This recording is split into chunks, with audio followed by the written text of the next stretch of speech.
Okay, here's your icebreaker question for this week. What tries to take your confidence away? What tries to take your confidence away? Maybe give you fear or anxiety? And what kinds of things build your confidence? What kinds of things build your confidence? Talk about that with your group. And when you're ready to dive into the scriptures, you can press play on the video.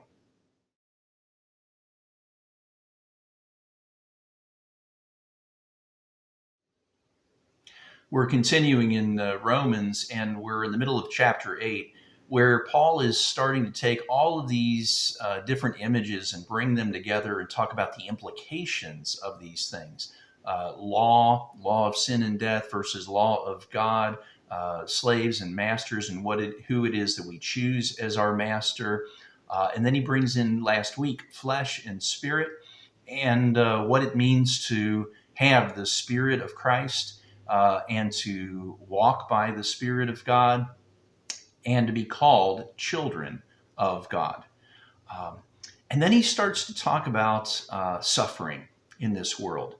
That even though we are children of God, even though we have the Spirit of God, we live in a world that is still not following God. And in a world that is affected even by the sin of Adam.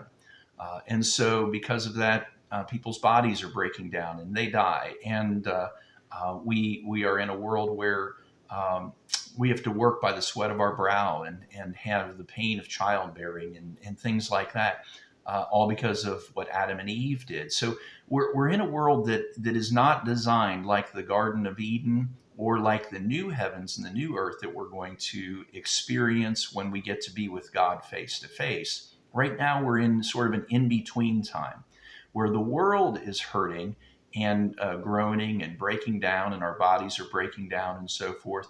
But we have the Spirit of God, we have a down payment, we have a taste of what it's going to be like to walk together with God in that next life. So in this life, we suffer.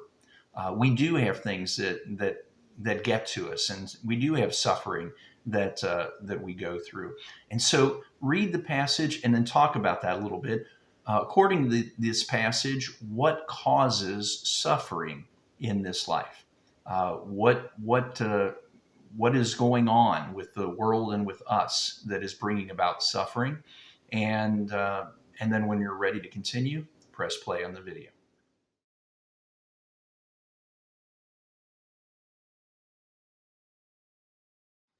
Suffering is a part of this life. Afflictions are a part of this life. Our bodies do break down and they get sick, and eventually, we get old, we die, and so that is all a part of this life.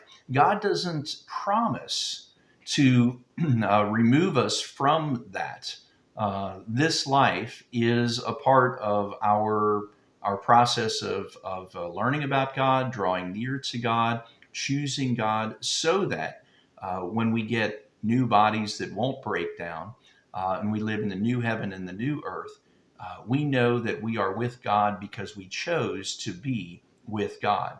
But while we're here, we have help to help us work through and get through the afflictions and sufferings of this world and of this life.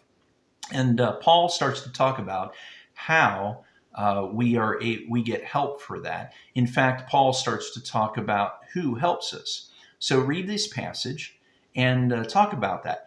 Who helps us through our afflictions and our sufferings in this life, and how are we helped with the afflictions and the suffering? Um, Read that, talk about that, and when you're ready to continue, press play on the video.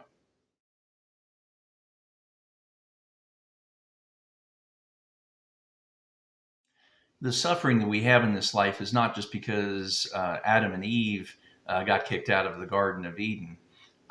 Some of the suffering that we face in this life is because we are being attacked by very real enemies in this world.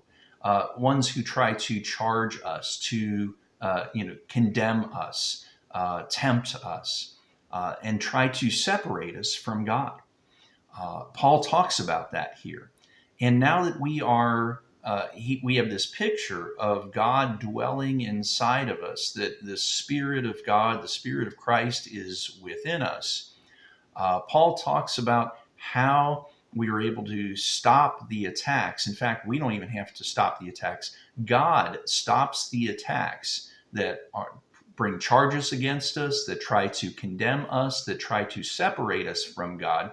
God gives us everything that we need so that we aren't separated, so that the charges don't stick, so that the attacks fall short and are not able to win against us. Read this section and talk about who is it that actually tries to charge us, to condemn us, to separate us from God, and how does God stop each one of those attacks according to this passage. Talk about that with your group, and when you're ready to continue, press play to go on to the last section.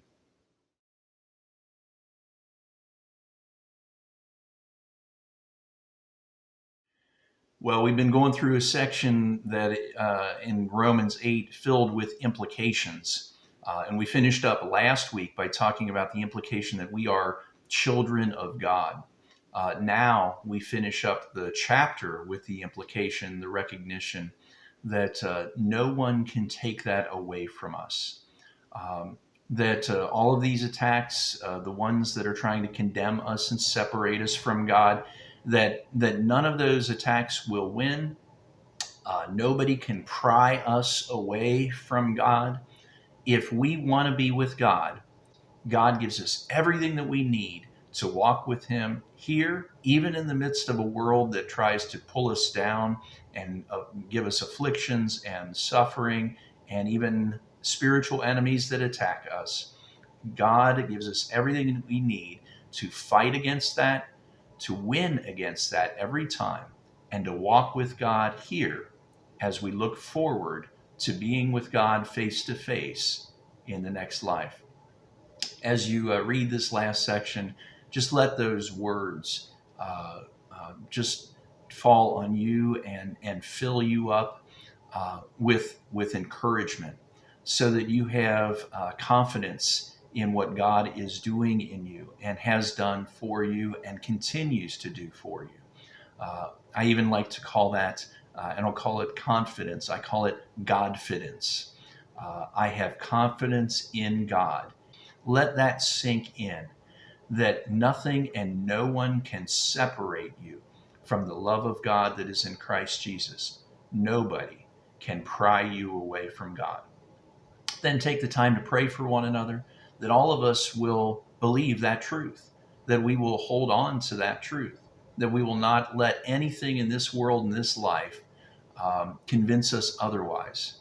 Uh, let those words of truth remind us and build us up in our walk together with God.